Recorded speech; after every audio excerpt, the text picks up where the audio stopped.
Our story begins in the dark castle of the current demon lord of this era. The outward appearance and atmosphere of the castle were harsh and unforgiving, befitting the presiding lord. Tonight is vastly different from a normal one. The massive gates of the demon lord's chambers have been forcefully kicked open.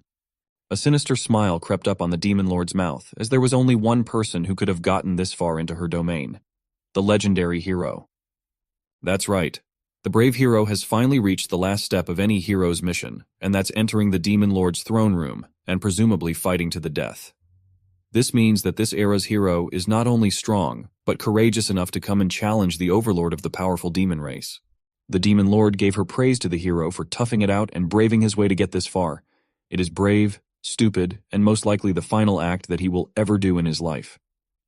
But before the exchanging of blows, drawing of blood, gritting of teeth, even happens in the supposed final fight, the sound of a blade dropping to the cold, hard floors can already be heard. This was not what the demon lord was expecting at all. She was all in on fighting tooth and nail to prevail against the champion of the human race after all. Instead, what she got was a young man with crimson hair and dead eyes, crying while laughing like a crazy person. He looked disheveled and tired instead of the perfect picture of a valiant hero challenging the evil overlord. This guy was stumbling and mumbling his words to just end him now. So, in a bizarre twist of fate, no fights happened that night. The hero was instead pulled into the demon lord's lap as she pats his head with one hand while smoking a cigarette on the other. She asserted that in life, both good and bad things happen. Giving up your own after one or two bad events is never the way to go. She inwardly thought that humans are such cruel creatures, and this boy is evidence of that. They forced a 17-year-old handsome boy to fight against an all-powerful being, a demon lord like her. The poor young man was pulled out from a different world and was forced to risk his own life to protect a stupid king, his poorly treated slaves, and the endlessly corrupt kingdom. And so, this is how the story of a depressed hero and the demon queen started. Where will this story go? I don't know, but it will definitely be interesting. Without any special reason, the demon queen has decided to take care of the handsome young hero for now. She went as far as tending to him, giving him a comfortable bed to sleep on, while she spends her day sitting nearby, just lounging around and chain-smoking. Still, the irony was not lost on her. She was the demon lord of this realm after all. Helping the hero, whose main quest is to ultimately kill her, is a little odd, to say the least. After some time, the young man had finally opened his tired and bloodshot eyes slowly. The first thing he did was ask where he was, and he immediately heard a familiar voice perk up nearby. He thought that he had finally fulfilled his wish to die and was just chilling in paradise now. That thought made him contort his mouth into a weird-looking smile combined with his dead eyes. The demon lord saw this and jumped in fright. This young man had such a creepy smile. Once he finally realized that he was not alone in this room, he also jumped in fright and promptly asked if Madame Demon Lord had also somehow died and joined him in paradise. She quickly dispelled that assumption, though. The depressed hero felt his body's various injuries and reckoned that he was still alive. The next question in his mind was where in the hell he really was. She casually explained that they are in one of the rooms of the Demon Lord's castle, on account of the hero crying so much that his eyes turned as red as his hair, and eventually fell asleep on her lap. That's when the Demon Queen herself carried him over to rest in this room. Now that he was given the rundown of the situation, the next thing he wants to know is when does this woman plan to finally kill him? She lazily answered that there won't be any killing happening. She just won't kill the hero, at least not now. Instead of feeling relief from hearing that he gets to keep his life, he looked even more downtrodden and disappointed instead.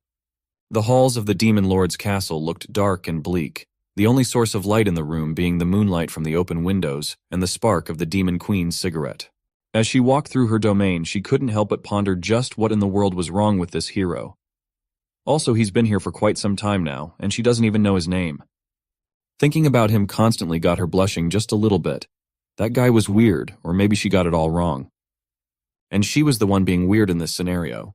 She was running errands all around the castle when she was halted by the sight of a bright light coming from the front. On the massive balcony on one side of the castle stood the young man that she rescued. He was just standing there, unmoving like a statue under the bright light of the shining stars and the night sky. It made the Demon Queen pause.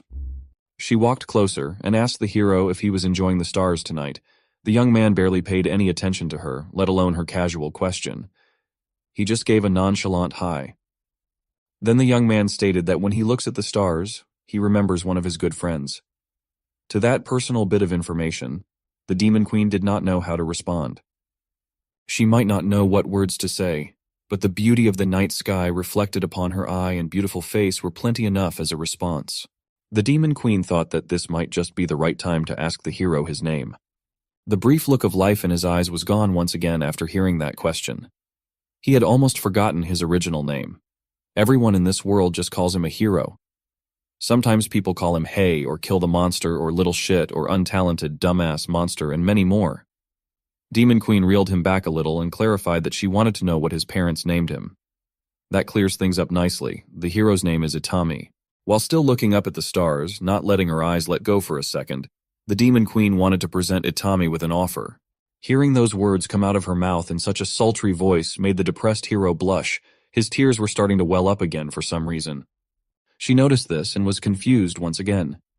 It seems like this guy really likes crying every time they interact with each other.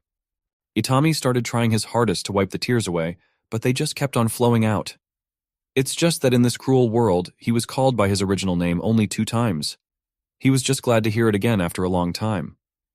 She did not think that it was that big of a deal. She did not think that the human world had been even harsher on this young man than she initially thought. Demon Queen wanted to continue what she wanted to say when she was about to call him hero. She made the conscious decision to stop herself midway through. She wanted to call him by his real name, not by the name and title that the kingdom has forcefully thrust upon him, Itami.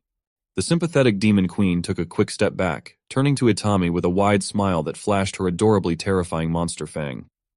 With her arms stretched wide along with that beautiful smile on that blushing face, her demonic wings did not look so grim at all. She announced that starting today, Itami is free to live in her castle and serve the role of being her personal bodyguard. She promised that everyone would be calling him by his real name from now on. The sight of this supposedly ruthless demon overlord looked more like an angel sent from above in Itami's perspective. Every time she says his name, his broken heart repairs itself bit by bit.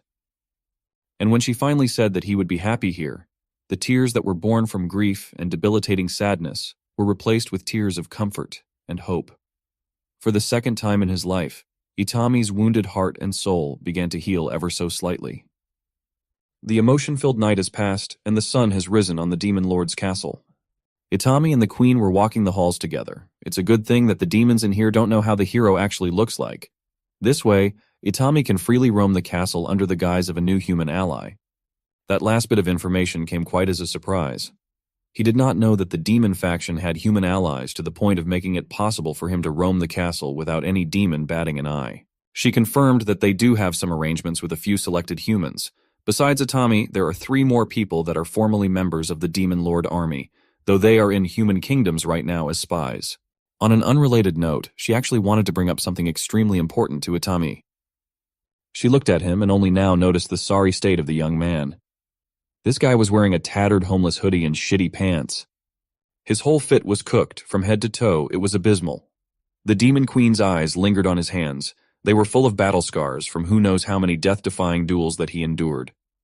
When she continued scanning him up and down, she just had to ask how many times and when was the last time this young man had even changed his clothes. Itami meekly explained that he hasn't had the chance to change clothes since arriving in this foreign world. That cannot be possible. As far as the Demon Queen knows, the hero was summoned 2 years ago, and the Human King announced his arrival to shock the entire world back then. That was actually false information, as Itami arrived in this foreign world 2.5 years ago. For the first confusing half year in this place, he was chained to a table where a creepy guy conducted painful and inhumane experiments on him, day in, day out. After that torturous 6 months, he was sent out into the world with the merciless king assigning him so many quests that he had no time to even change his clothes. It was so bad that he had no time to even take a bath even if he wanted to. Just when the Demon Queen thought it could not get any worse, Itami just casually dropped a new trauma bomb while they were strolling the castle. She almost teared up after hearing this inhumane treatment of a poor and confused young man in the hands of humanity. Demon Queen felt so bad that she was compelled to give him new clothes. And now that Itami has mentioned it, the smell of death really does follow him wherever he goes, and it was not just in a metaphorical sense. He literally smells like his odor can kill a man outrightly. Before clothes, what Itami needs is a bath, and an extremely urgent one at that. He just smells so bad that even the demonic overlord could not bear it. A sudden Valentine's Day poster in your feed, just to remind all the single guys that even a depressed hero has a girlfriend and they don't. There will definitely be more depressed heroes in reality after this. And to cope with their depression, they will have to go in search of their personal demon queen who will become the queen of their heart. Let's go back to our story. Today's mission is getting Itami a new set of clothes to get him out of his stinky starter kit. There is one castle attendant that could help with that problem. Her name is Saibet, and the demon queen needs her as soon as possible. This tanned demonic maid with a single horn on the left side of her head was just one call away to attend to her master's demands. Her curtsy might look graceful and full of disciple, but in reality, Saibet is quite a troublemaker. That smug smile alone is an obvious sign that she is not your typical subservient and well-behaved maid. The demon queen was surprisingly respectful to her attendant. She takes care of her people very well. She promptly introduced Itami to Saibet, the demon queen's personal maid and good friend. Saibet respectfully curtsied with grace once again, but the look she started giving him after that was quite sticky and curious.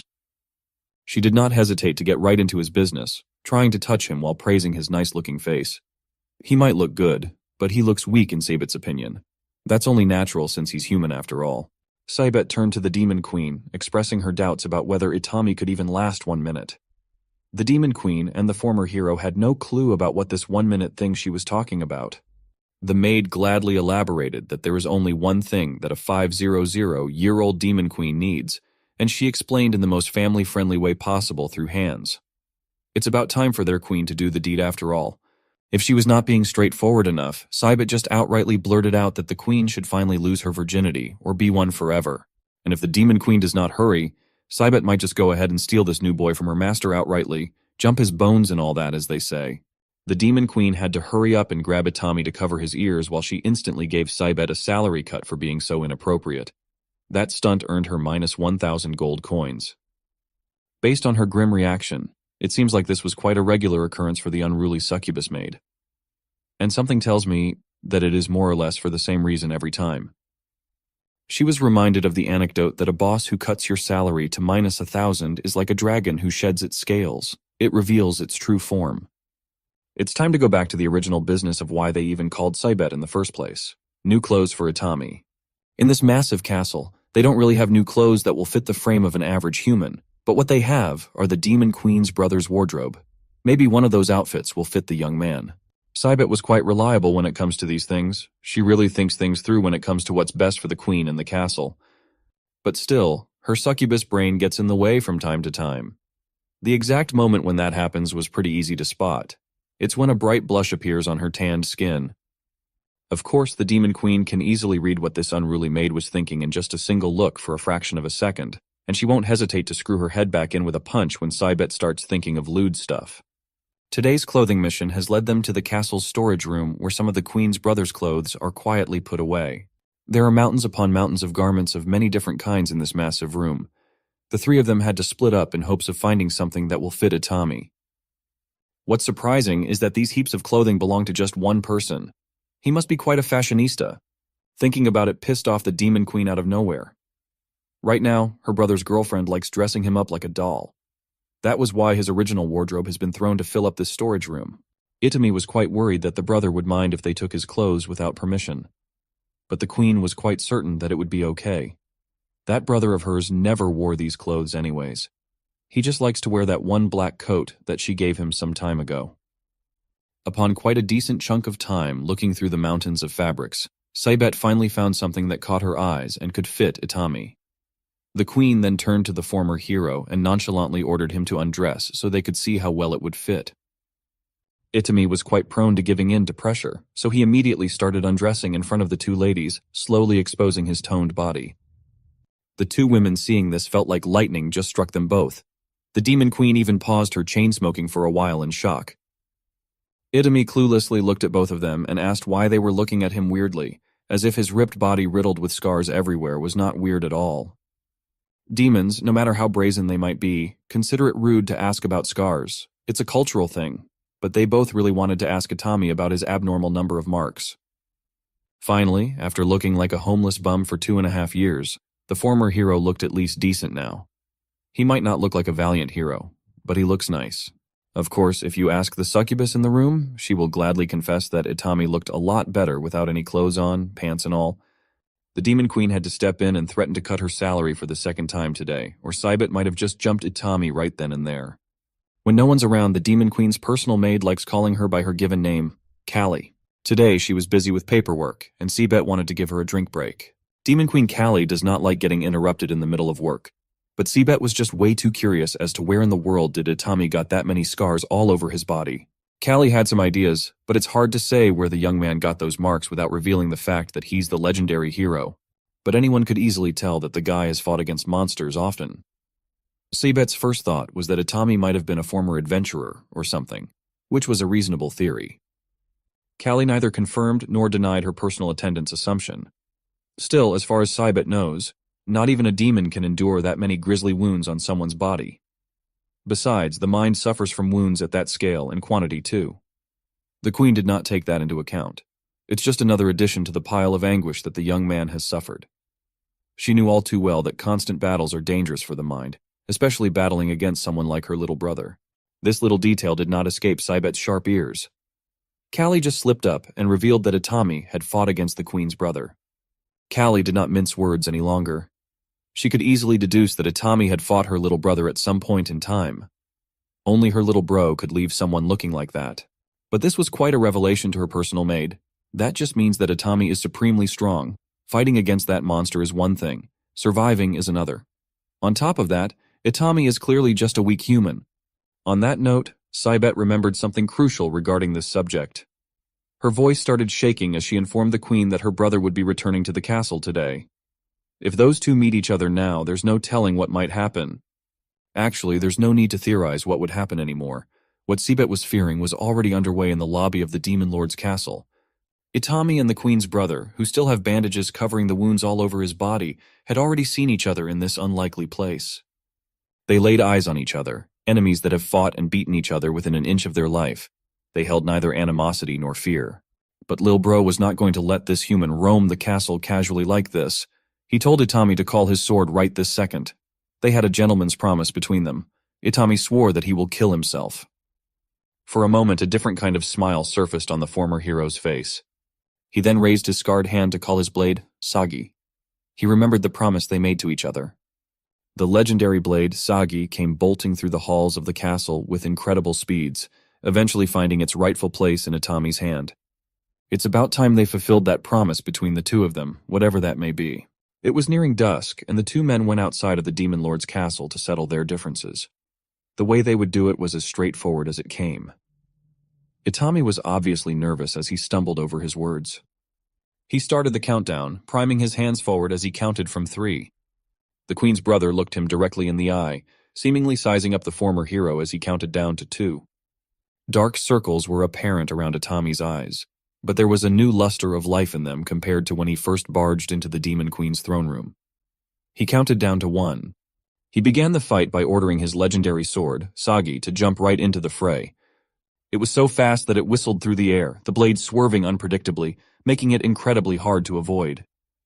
But Lil Bro was quite a skilled fighter. He was a monster of the Demon Lord's army, after all. He casually jumped and hopped onto the legendary blade like it was a skateboard. Still, this was not the way to deal with a flying sword at all. He was now riding the blade, but its speed did not decrease even a single notch. Itami was awestruck by how bizarre Lil Bro responded to his fast-paced attack as he called Sagi back to his hand. Both fighters were quite absent-minded in this fight. They did not make the moves they would have otherwise made to neutralize the opponent. They even made the amateur mistake of accidentally bumping against each other once Sagi was beckoned back. Now they both lay on the ground. There weren't any significant injuries this time around. All Lil Bro and Itami could say was, "Holy shit." Sagi was also strewn on the dirt between them. There was a knowing silence between the two fighters for a moment. Then Lil Bro started smirking as if he were stifling an incoming laugh, until he could not hold it back anymore. He started laughing as if he had never experienced anything funnier than this stunt in his life. He knew that this young man with crimson hair did not even try to dodge the incoming collision between them when he was perfectly capable of doing so. Lil Bro was holding his stomach, dying laughing at the thought of such a sloppy second-round fight when their first one was anything but. He continued to laugh while Itami's mind reeled about what he had just done. He really didn't dodge. In fact, he didn't even try. A second later, the two fighters were both dying laughing at the ridiculousness of everything between them. They didn't even know what was funny. but it was something that only the two of them shared. When the laughter slowly subsided, Lil Bro tapped the former hero on the shoulder and called his attention. They looked each other in the eyes, and it seemed like there was this special bond of brothers that survived a terrifying ordeal between them. It was like they knew each other on a profoundly deep level. Lil Bro finally spoke honestly and told the former hero that he was glad that Itami was alive.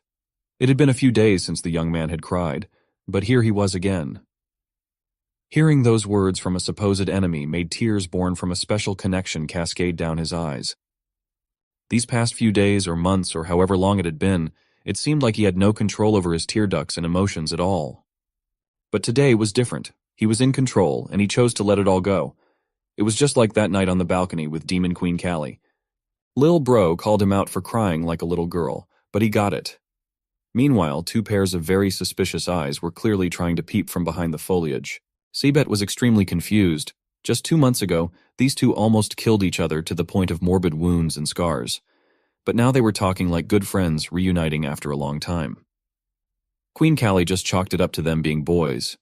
Seabet was a succubus skilled in the art of manipulating men, but even she found this boy's behavior weird and undecipherable, and Callie could not agree more. The battle from earlier might have ended up in a non-confrontational manner, but Itami still felt drained after that encounter, mainly because of the emotional release. He kept pondering why he didn't even try to dodge. He recalled how the two of them sat there in the dirt with Sagi in between. Itami could actively recall Lil Bro's sentiment of being really glad by the fact that he survived after all this time. It kind of made him feel the same way he felt when the Demon Queen graciously gave him a place to live his life in the castle as the new queen's bodyguard. Her promise that everyone would call him by his real name from now on. In this room, he had only Sagi to talk to. He thought that he didn't deserve this light feeling that he was experiencing right this second. That might be the case, but he wanted to try. He wanted to at least try to live again among these demons that treated him so much better than the kingdom of humanity. If he really wanted to go this route, the next thing he needed to figure out was how to even start. At this juncture, he sat up as he was reminded of what his mother once said to him back in the day. A live person is a happy person. It was a pretty simple thought, but it could not be any more difficult to figure out for someone like Itami and his mountains of trauma and baggage. He knew that he was alive, so that was pretty much solved, but the trickier part to fathom was how in the world he could be happy despite everything he experienced. At that moment, the legendary blade Sagi seemingly heard his dilemma and decided to respond in kind. It started emanating light from the gem on its hilt. Itami looked directly into the light, shocked at this surprising development. He was shown a vivid image of a little girl feeding a rabbit beast with a toothy grin, even though she was missing a tooth. The girl called him Brother Hero and asserted that happiness comes from giving and not receiving. Just look at her smile and how big it is, despite not having perfect teeth. She doesn't care at all because she's just so happy to have fed this rabbit, to help a helpless being. Itami felt his head cleared up of any clouds. The answer was right there all along. Sagi just needed to guide and push him to it a little bit. The first step he wanted to do was to get out there into the world and do good for both his and others' sake. Itami just seemed a little too eager to even use the stairs, so he just jumped from the balcony out of his room. Hero diving into the ground and asking one of the maids if she needs any help for anything. The maid was just doing her chores, singing without a care in the world, so she was shocked to hear and see the queen's bodyguard appearing out of nowhere. Seibet was just doing her usual rounds around the castle, and she saw this exact scene. Out in the courtyard, Itami was actually interacting with other people instead of gloomily isolating himself inside his room like usual. It was certainly a bizarre and new sight. She quietly watched from a distance as the young man bashfully helps the maid with her chores. The green-haired maid was very into it. She was practically swooning as fireworks exploded in her heart and head. While Seibet was watching from afar, the first thing she thought about was Demon Queen Callie, and how her boy almost got stolen right under her nose. As if the exchanging of words and intimate glances were not enough, the two had already graduated to gradual physical touch in no time. Another day, another new shenanigan in the peaceful Demon Lord's castle. Demon Queen Callie didn't even know what she was looking at in this situation. She just asked her personal maid, Seibet, if this thing was really necessary. With a grim expression on her face, the succubus resolutely answered that this was a matter that needed to be addressed as soon as possible. She even went as far as essentially abducting poor Itami, securely tying him to a chair and gagging him with tape. This whole stunt looked utterly ridiculous to the queen. Seibet just wanted her boss to wake up to the fact that her boy almost got stolen by another girl, another maid in the castle. Callie didn't even know what this succubus was talking about, nor did she care too much. The maid felt sorry for her master. Sure, she was the great demon queen adored by her people and feared by the enemy, but she was such a foolish woman. To this, Callie threatened to cut the maid's salary in half, but this type of intimidation tactic would not work anymore. It had gotten to the point that she could not cut what didn't exist anymore. Itami had lived in the Demon Lord's castle for only 2 weeks now, and in that short span of time, he kept on doing selfless deeds that led to the establishment of a fan club of some sort. The members included the maid girls and even the queen's little brother. This time, it had become clear to Callie just what was at stake. She finally saw what her personal maid was so desperately trying to make her look at. With these two fearsome women teaming up, it was not looking good for our boy. Seabet had an inkling of an idea. She read somewhere that if they cut a male creature's balls, he would become calmer by nature. Callie was blinded by the rage that was building up. She agreed that Itami did not need those balls anyway. Seabet was just glad that her master was finally on board after being so blind for so long. The duo immediately set out to find scissors. Itami was already freaking out as he heard this ridiculously unhinged conversation. He was helplessly bound and gagged, so he could not even scream when the two finally decided that they would just use a sword after failing to find scissors. Meanwhile, Lil Bro and his tall blonde girlfriend were visiting and paying respects to someone's grave not far from the castle. It was at this moment that he felt a tingling sensation. The brotherly connection he shared with Itami made him feel as if something was incredibly wrong. This prompted him to cut the grave visit short as he needed to go right now, and fast. Somehow, someway, he knew that his friend needed him. So Lil Bro ran as fast as he could to reach the castle right away. Inside the Demon Queen's office, the two women were still debating on the exact method to cut Itami's balls off. They feared that if they used a sword, the young man might die as humans just have inherently weak bodies. Unbeknownst to them, Lil Bro had already snuck in. He tried his best to figure out how to untie the bindings, but Seabet was just too good at it for some reason. He did not even know what Itami did to deserve this treatment. Callie was starting to consider just leaving the former hero tied up for the rest of his life so they wouldn't have to cut his balls off. That plan might not work, though. Lil Bro was just dragging the whole chair to get out of this place first and foremost. Seabet wanted to propose another plan, but Callie already knew that it would most likely be lewd, so she stopped the maid from elaborating further. The next day arrived, and it was as if the almost neutering event had never happened. Itami was lounging around the castle halls, looking at a lone flyer posted on one of the imposing pillars when Queen Callie happened upon him during her usual rounds. He was so engrossed in reading the flyer that he didn't even notice the queen until she spoke up and asked him what he was looking at. The former hero was extremely fascinated by the fireworks flyer posted up. He didn't know that demons celebrated the fireworks festival too. It turned out that it was an interracial holiday celebrated by all. Every race on this continent had its own version of the fireworks festival. That's because on this day, everyone remembered those who were no longer with them in this world. Death was a universal experience, so it was only fitting that everyone celebrated those who had passed. Itami was clearly fixated not just on the flyer but on the event itself. Queen Callie could see that. So, she went ahead and asked the young man if he wanted to go to the festival without a second thought. Itami answered that he would like to, but he had the duties of serving as Callie's bodyguard, sticking to her closely at every waking hour. At times like this, he should be ready to protect the queen in case something unexpected happened. Callie was kind of surprised to hear something very logical from this boy. Still, she knew that he badly wanted to go to the fireworks ceremony. Looking at his hands, he was even clutching a recipe for a firework tightly. She inwardly thought that Itami must have really wanted to go for some reason. Of course, there's a reasonable compromise to this. If he couldn't go without her, then they should just go together. The look in his eyes was quite dim, as if remembering something or someone. Demon Queen Callie started blushing at the fact that if she brought up the possibility of going to the festival together, it would totally look and sound like she was asking him out on a date. Thinking that it wouldn't be too bad, she just brute forced her way out of the awkwardness and blurted out the question of maybe going to the fireworks festival together. She sounded composed, but her blush told a different story. She continued that since she also wanted to go to the festival, they might as well just go together to diffuse some of the thick tension. Now she wasn't the only one blushing. Itami was getting red up to his ears too. It seemed like the plan was locked in. But first, they needed to give that firework recipe that Itami was holding so tightly to the demon firework master. This whole interaction was, of course, under the scrutiny of 3 very familiar figures hiding inside a potted plant. Lil Bro felt like his ears were lying to him. Hearing his big sister ask someone out like that was surreal. Sabet assured him that they heard it all correctly. The Demon Queen was going on a festival date with her bodyguard. So, Operation Kali X Atami was underway. It had just started from this minute forward. The agents even had cool sunglasses to go with the covert operation. The Demon Queen and the former hero left the castle and headed to the outskirts of the demon territory where the famed Granny Hang resides. She was a sweet old demon woman.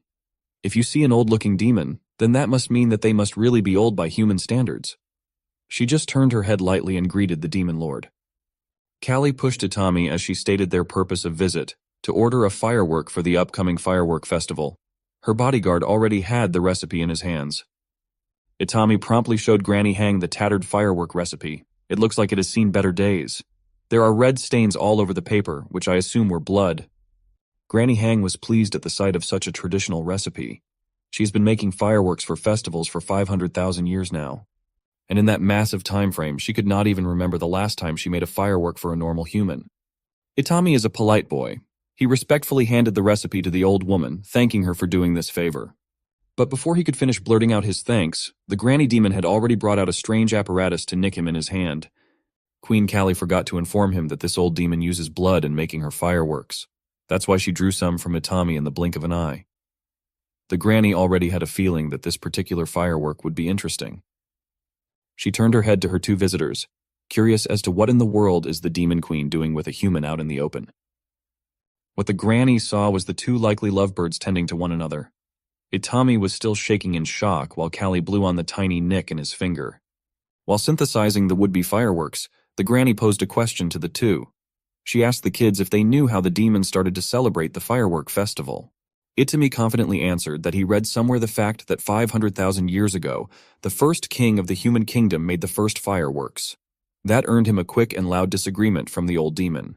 She continued that the story about the first king of humans was made by dumb humans for dumb humans.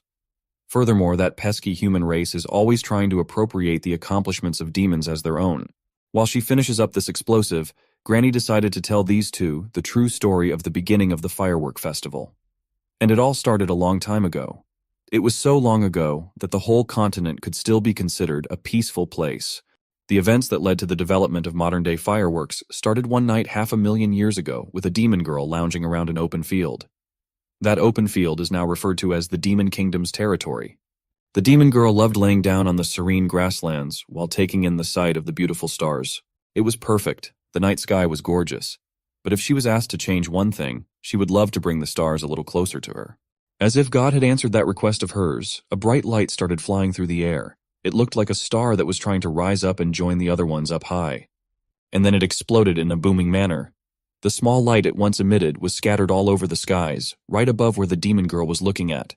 It was beautiful, perhaps even more beautiful than the stars that she loved so dearly. She felt her heart skip a beat at the sight of the colorful burst. It was so close. She eventually got up from the grasslands and started running through the woods, trying to track down just where in the world did that exploding star came from. She knew that the mysterious thing came from this way, and she was desperate to get to the bottom of this mystery. The demon girl can feel it. She can feel that she's just a few meters away from fulfilling her dream of bringing the stars in the night sky just a little bit closer. Perhaps not just a little. Perhaps with this, she can actually get so close that she would be able to touch the beautiful stars. Before the demon girl knew it, she was panting in exhaustion while tears were flowing down her eyes, thinking of the possibility that her dream was about to come true. What she found on the other side of the flying, exploding star was a human. A young man cursing at himself for not getting the brightness of his so-called firework quite right. The demon girl blushed at the sight of the young man. She knew in her heart that this person was the one that could grant her only wish in life, and maybe even more. She was inquisitive by nature, and the young man was quite welcoming. The demon girl had never seen something quite like this bright thing called fireworks. It sounded pretty cool to her. She wanted to see him make one of these things again. The young man immediately perked up. He stopped feeling bad for himself for not getting it right earlier. With renewed determination and motivation, he prepared to go at it again. Just like her, this is his main goal in life. The spirit of ambition danced in his eyes as he vowed to make the biggest and brightest firework that the world has ever seen. It will shine even brighter than the stars above. What he'll make will shine so brightly that his mother will be able to see it now no matter how far or where she might be. The demon girl could feel the kid's spirit as he expressed his will to make something that will be seen even by people in another world. She admired everything about that will and everything about that boy like a beloved tale. It was like they were mixing imagination with real life. It was surreal. The young man caught himself getting swept by his emotions again and apologized for sounding so foolish when they've just met a few moments ago. But his determined look impressed the demon girl immensely. Instead of admonishing him for being so ambitious, she just looked him in the eye and said, "No." He was not being foolish or anything like that. It does not sound foolish to her, at least. The night that the two met was the same night that the budding seed of love started to bloom for the first time. She knows what it feels like to have a dream, but she doesn't know how to achieve hers until now. The demon girl thinks that the young man is incredibly brave. And in a world where dreamers are far and few between, having so much passion for one thing is wonderfully unique. Aiming for the extraordinary things in this mundane everyday, boring life is what makes life itself worth living.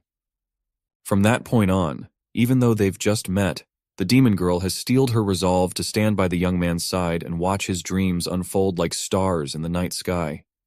She just wanted to share in his incredibly journey as those dreams slowly became a reality. A chance for her to love a dreamer like herself with each heartbeat until the last breath of her life. A few years ago, the demon girl had picked up her fascination with the stars from her mom. She asked her why they shine every night without fail, and why don't they get tired. Her mom patiently explained that stars are like special friends who never get tired of making others happy. A star is someone who loves making other people smile. So every single night, they put on their brightest, shiniest outfit just to put a genuine smile on your face. That is what stars do every night without fail. They twinkle and shine to brighten up this dark world. They make you feel safe and happy. The demon girl's other question remained, why don't the stars ever take a break? Her mom continued that they just don't. Stars are always up there, watching over everyone. They're like guardians of the night sky, and they want to be there for everyone whenever they have the slightest urge to look up, no matter when that is. It's just their way of telling everyone that even when things seem dark, there's always a little bit of light to guide us. For some reason, the demon girl thought about this memory with her mom from long ago. She already knew the reason why that is. She thinks that she had finally found the shiniest and brightest star in the world, and she saw it in that young man's spirited eyes. He has quickly become her own star, effectively fulfilling her dream to make the stars come closer just a little. It turns out that she just needed one. From this moment, she would not let anything get in the way of her love and her dream. He has eyes full of hope, brimming with intense energy that can bring anything into life. Sure, he might be a little bit of a show-off and try hard all the time, but he perseveres, and that's what matters. In that sense, he is strong, stronger than most. He was kind, always smiling while doing all sorts of things. He finds happiness in all the little things. So she tries to help him with everything that she can offer. But reality is cruel. Life can only give you so much, and the demon girl can't help the young man when it comes to a lot of things. He works hard. He works hard for both of their sakes to the point of passing out in exhaustion at times. She tried her best as his wife, the love of his life. She supported him with all the strength she could muster. He was her dear star after all. The demon girl loved the young man for a long time. She loved him until he was an old man who could barely walk a few steps, and she still looked like a young demon woman. She loved Izumi the firework maker until he finally finished what he could confidently say was his life's work. Even with gray hair and a wrinkled face, the man's eyes never changed. He still had the eyes of a dreamer, the eyes of someone who wanted to give something extraordinary out into the world, until he was satisfied to call what he made a true firework. His eyes might still be brimming with light, but his body has gone frail. Every so often, he needs to take a rest under the shade of the woods where the lovers first met. The demon girl told him not to force himself too much so many times already, but Izumi's still young at heart. But the detriments of time were not lost on him. He knows this loving wife of his has been constantly worrying about him these days. He could not find the right words to thank her enough. Countless thank yous will never suffice for the love and care that she gave him for many years. Even after all this time, the demon girl still blushes whenever Izumi is being nice to her. Tonight was the night. The husband and wife were just waiting for the sky to darken and the stars to come out and play. They've been together for decades, yet the demon girl still feels comfort when resting her head on Izumi's once wide and strong shoulders. At his twilight years, Izumi could not help but remember his mother and the house they lived in. He remembered how she was always smiling when looking at firework displays. He was certain that his mother's smile was brighter than any other firework in the whole world. But the nagging question in the poor young man's heart was when his mother would ever look at him like she used to look at those fireworks. For a long time, fireworks did not make Izumi smile.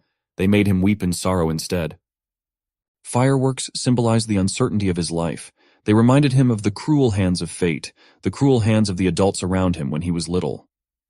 Instead of being swallowed by the shadow of grief, he set out with the mission to make the brightest firework the world has ever seen. If he does that, maybe things will turn out differently. Maybe the scars of his past won't hurt so much anymore. And maybe, just maybe, for the first time in his life, Izumi's mother would look at him like how she looked at fireworks. The young man went on a mission to please his scumbag of a mother and reached the end point with something so much better. In his desperate attempt to make the brightest thing in the world, Izumi found the most radiant woman in his eyes.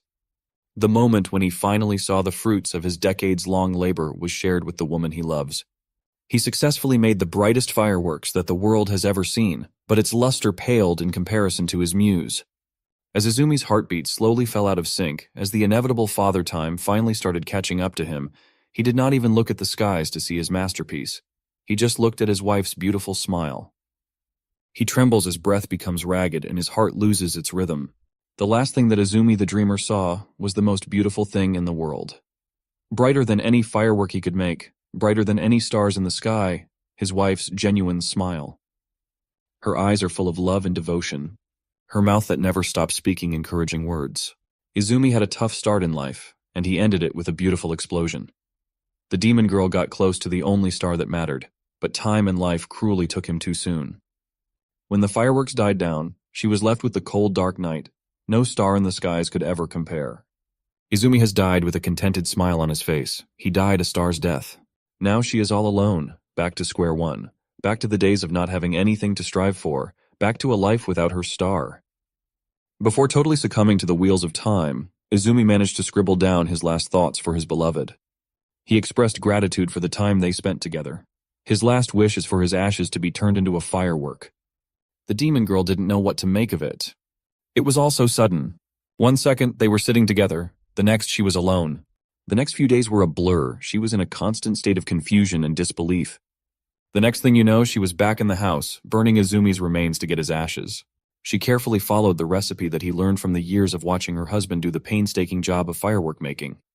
She fulfilled his final wish for his ashes to be turned into one last firework. In the woods where they first met, she quietly lit up a small arrangement of her husband's final will. The demon girl did all the motions right. She did everything without even thinking about it. It was like she's on autopilot. Izumi's soul, his ambition, his dream, his life, everything has been packed inside 3 tiny explosive vessels. His final explosions were not particularly massive. They were not particularly bright. They were modest. They were vulnerable. They were made with grief and love. It was Izumi's final contribution to the world. The demon girl watched as that young man she fell for instantly turned into nothing but a colorful memory. And when the colors died down, she was left with nothing at all. For the first time in a while, she had a different reaction other than the catatonic state that she was in. Her hands trembled while she reached for her face. The tears, the pain, the love, the longing, and everything in between, everything came crashing down like an explosion of one massive firework. She was devastated. It took everything in her power just to stay upright. When everything had been released, she was left an empty shell of her former self. The demon girl, if you haven't figured it out yet, is named Hang, as in Granny Hang. Izumi was the one who taught her that where he was from, in a different world, people shoot a lot of fireworks once a year. He eagerly told her the story about how his mom was the happiest person in the world when that day comes every year. And when his mom was happy, Izumi was happy too. Izumi had long since connected his love of fireworks to his mom. It sounds stupid, but that was the only thing pushing him forward back then. Hang remembered Izumi saying that thanks to fireworks, he can still remember his mom's face. And maybe through fireworks, Hang will be able to do the same to him. Back to the present, thousands years later, Granny Hang has concluded her story of how this day helps demons to not forget the faces of those they loved a long time ago. No matter how much time passes since a special person has perished, the fireworks that you both looked at will never let you forget their face. Any important person who you lost a long time ago will be alive in that brief moment of beautiful explosion. That is why firework recipes like the one that Itami carries are made. The bright light of the firework made from his blood, and this recipe will bring the person back to life for a moment. Just a little moment while the fireworks fire colors the sky with its hue. Just as the story concluded, Granny Hang, handed the former hero the firework that he wanted to make with that tattered recipe. With this thing, he'll finally be able to see his teacher again. That woman was crass.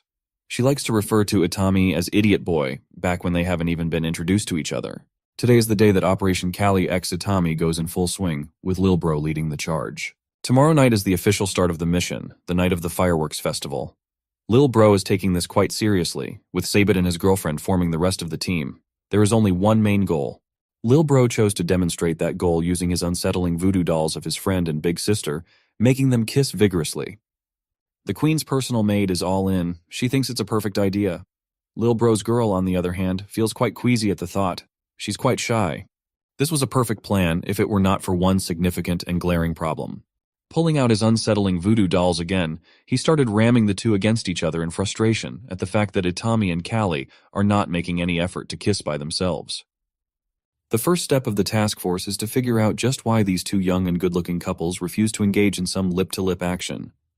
When Lil Bro asked for ideas, the first thing that came to the succubus's mind was that maybe the demon queen does not like the size of Itami's package. Hearing this made Lil Bro's girl blush to high heavens. It was good that Seabet was engaging with the planning phase, but Lil Bro just does not see her suggestion being the case. He thinks that his sister does not like Itami because the poor guy looks like a burned stick or something even worse. Either way, the answer is quite simple. They should just make Itami more kissable. That is when his girl comes into the picture. They desperately need her help in this mission. There's no one who can fix this problem other than his beloved girlfriend. Itami can probably be easily spotted if you just look at the corners of the castle where a young man could cry or something. It is Lil Bro's mission to find and make Itami more presentable. After getting the fireworks dedicated to his teacher, Itami could not help but reminisce about his experiences with her. Like that night in front of the bonfire after a bloody battle. The legendary blade, Sagi, was covered with the blood of enemies that the hero just slaughtered. Even up to that day, his teacher still liked calling him an idiotic boy. She just refused to call him by his name, or even hero for that matter. This woman just looked at him like he was a clueless waste of space sometimes. Her crass tongue was quite harsh at times. That night she asked him who he really was. Itami was quite new to this world back then. He didn't even have the countless scars on his body and the gnarly mark on his face. He just answered that he was the hero. This was back when he still held pride in being dubbed and labeled as humanity's champion, the hero, when he believed that he would be the one to kill the demon lord and save the humans or something idiotic like that. He was full of life and motivation back then, and the green-haired mentor just looked at him with pity in her eyes. Then upon realizing that he was serious, she stifled laughter by sucking in air, not letting the rude amusement go. But she ultimately failed to contain the incoming chuckle. She laughed so hard that she started crying. When asked why the hell would she laugh at his mission, she just dismissed the pissed-off Itami as it was nothing. She just felt like laughing. Back to the current day in the Demon Lord's castle, Lil Bro's girl is disgruntledly roaming the halls in hopes of finding that bodyguard. She doesn't even like the guy, and she was supposed to make him kissable somehow.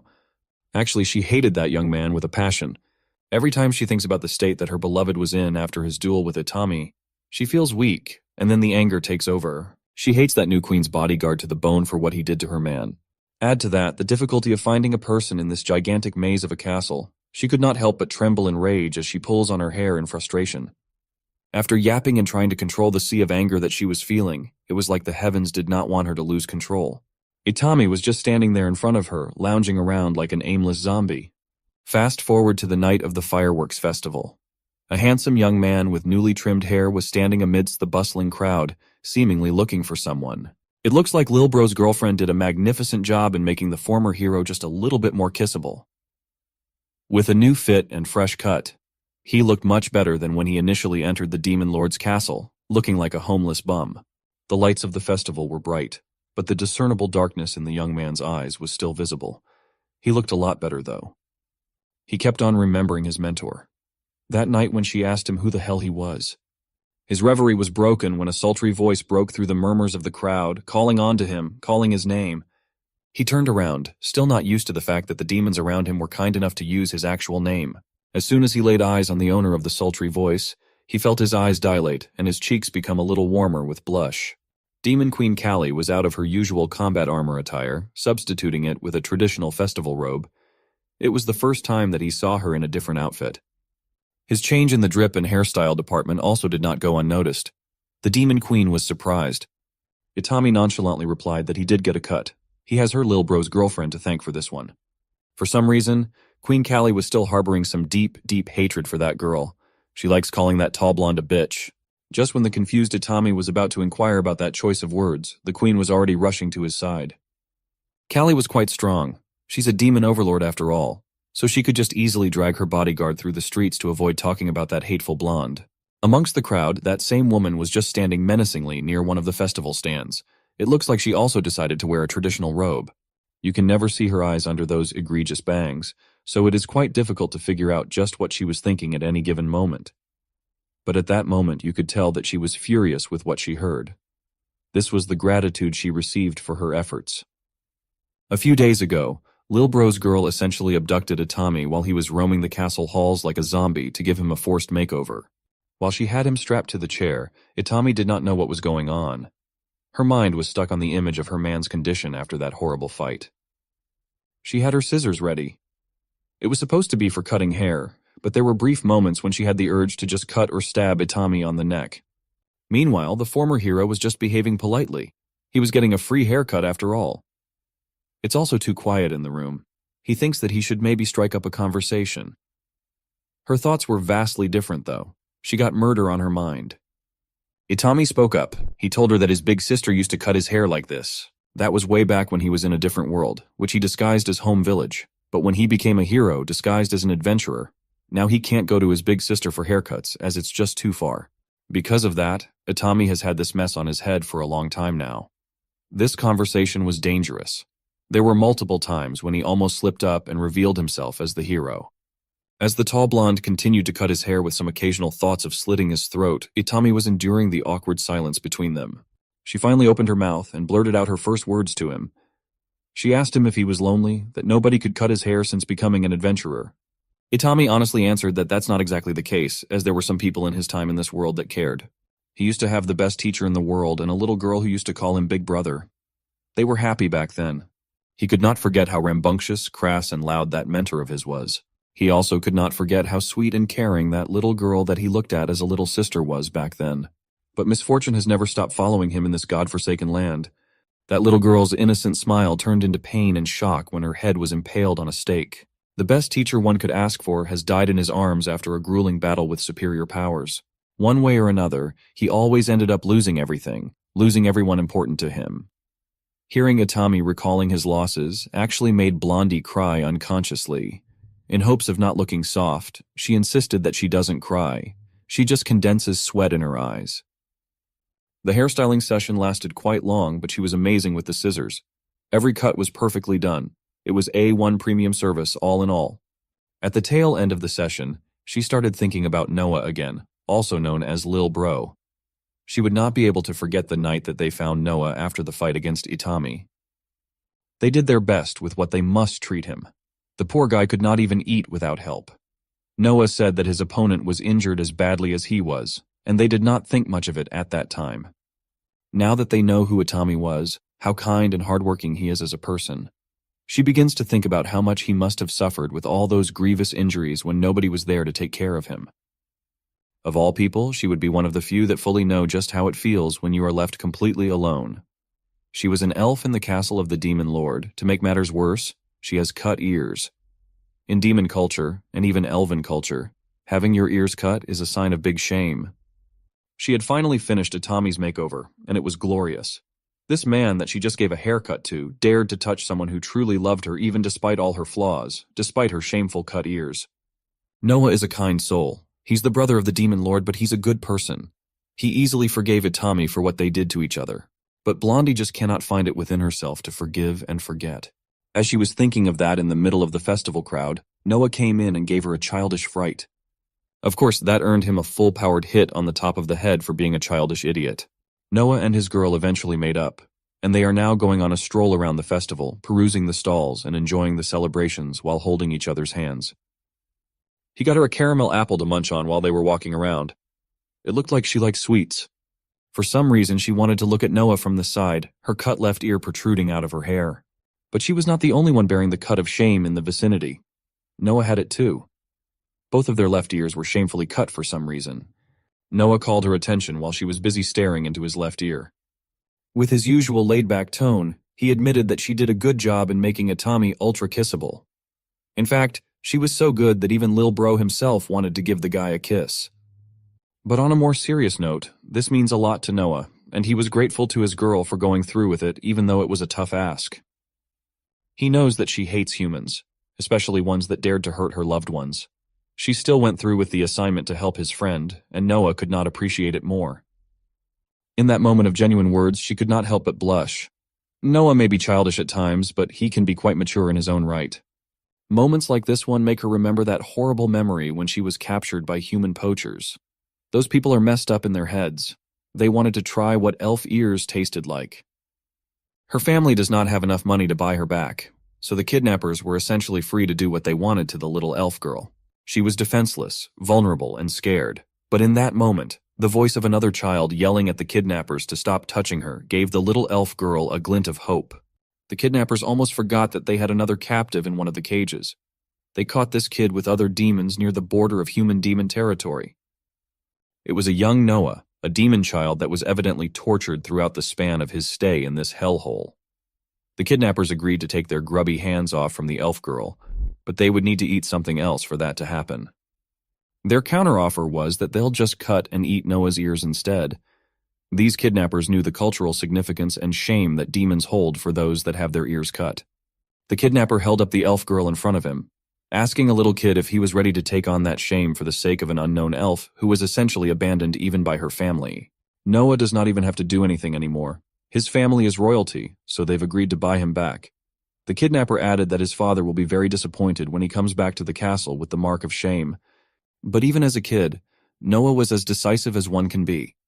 His father taught him that a demon's role in the world is to help weak creatures. And looking at the eyes of that poor little girl, there's no one in this place that needs help more than she does. Even if it costs him a life of shame, even if they take away his honor, even if it hurts like hell, he will gladly refuse himself as a proud member of the royalty. Noah will clench his teeth and take the pain silently as a true demon. Until now, that grown-up elf girl still remembers how resolute and determined Noah's eyes looked like back in that dungeon. Her, on the other hand, was just a helpless little girl that has given up hope, full of fear for what's about to happen. Those painful memories have never left her mind even until now. Every day that passes by, the gratitude and love she feels for Noah continuously grow. She would do anything for this man. Back to our main couple, Callie and Itami have gotten out of the chaos of the main street where the festival stalls and the people were clamoring. They both prefer the quiet of the cliff above the market. Besides, this is the best view to watch the fireworks. It should be starting soon, but it looks like they arrived a little early, so they will need to wait just a little bit longer. Before the fireworks even started, the night sky was already putting on a show as a meteor shower started raining down. Itami stared at the stars intently, moved by its vastness and beauty. Queen Callie did not do the same. She wanted to look at her bodyguard. She wanted to figure out what he was thinking. While she was lost in thought, looking at the young man, she started to recall their first meeting for some reason. Itami looked like a homeless bum, but what's more striking was how he looked like a lost soul that just wanted his suffering to finally end. Without thinking much further, Callie decided to ask him why he wanted to die that day. Itami took a pause for a moment, thinking of how exactly to answer that extremely loaded question. He finally opened his mouth and just answered the first thing that came to mind. He wanted the Demon Queen to kill him at that time because he felt like he was at the bottom of a toilet clogged with shit. Itami did not know anything about this world at all. Because of that fact, he just chose to trust those that had summoned him here, the people that tore him away from his home world. And when he finally started to understand how this world works, he had already lost those people that have grown near and dear to his heart. Understanding the whole situation between demons and humans, he started hating himself. He felt shame and regret for his deplorable actions in hindsight. Whenever he has to see his reflection in mirrors or in water, he's immediately hit with the urge to vomit. For someone deemed as the savior of humanity, the supposed hero of the story, his feelings for the whole thing were anything but heroic. To that, the Demon Queen just posed a very simple question. She asked if Itami understands that it's not necessary for him to be the hero of the story. As if he was just hit with a ton of bricks, his worldview started collapsing when Callie continued to ask him if he even wanted to be the hero in the first place. He has never heard of that question in the limited time that he has been trapped in this foreign world. What does it even mean to be a hero? Itami started spiraling until he eventually found himself recalling his time in the big city, in his home world with his sister constantly calling him her hero. but in an entirely different way of being one in the new world. She calls him a hero whenever he saves her tummy with his amazing cooking. He always insists that she should not thank him for things like this, as she has been working 2 jobs just so they could survive. This much is nothing compared to what she has been constantly doing for him their entire lives. His sister loved him very much. To her, there is no one kinder and cuter than her baby brother. Likewise, she believes that she's just doing what a big sister was supposed to do. She's even sad that she can't do more and provide more. But there is still hope, and he does not need to worry. She is certain that she will eventually make a huge discovery in the field of string theory. Then the money will come in like a free-flowing river from that point on. Since their mom died, the siblings have had some rough times together. But she assured her little brother that there was no need to worry. His reliable big sister will eventually take care of everything and they will be able to live a life of comfort. It was at this very moment that the event that drastically changed the course of the siblings' life took place. The whole tiny apartment was filled with bright green light. And Itami was the source of this anomaly. Bit by bit, his body was consumed by this mysterious green light, seemingly consuming him from head to toe. The last thing he did before being transported to another world was call out to his sister with fear plastered all over his face, confusion in his eyes. The view of the apartment and his reliable big sister was slowly replaced by the view of a massive room that almost looked like a cathedral. Then came the grating pompous voice of the man that made his life hell for the past 2.5 years. The man called him the name that would stick and make him sick to the stomach whenever he hears it. Hero? A foolish king with all the wealth, prestige, and authority in the kingdom. The man that would kill his will to live has summoned him to have the so-called honor to save the kingdom. Looking back, one of the first things that the king had ordered him to do was be grateful that his life had meaning now. That alone should have been a massive red flag. He did not ask for this, he did not know where he was, who this arrogant prick was, and what the hell happened to his sister. That's how he ended up in this magical world, and the rest of the story of our depressed hero will be coming soon. Don't miss it.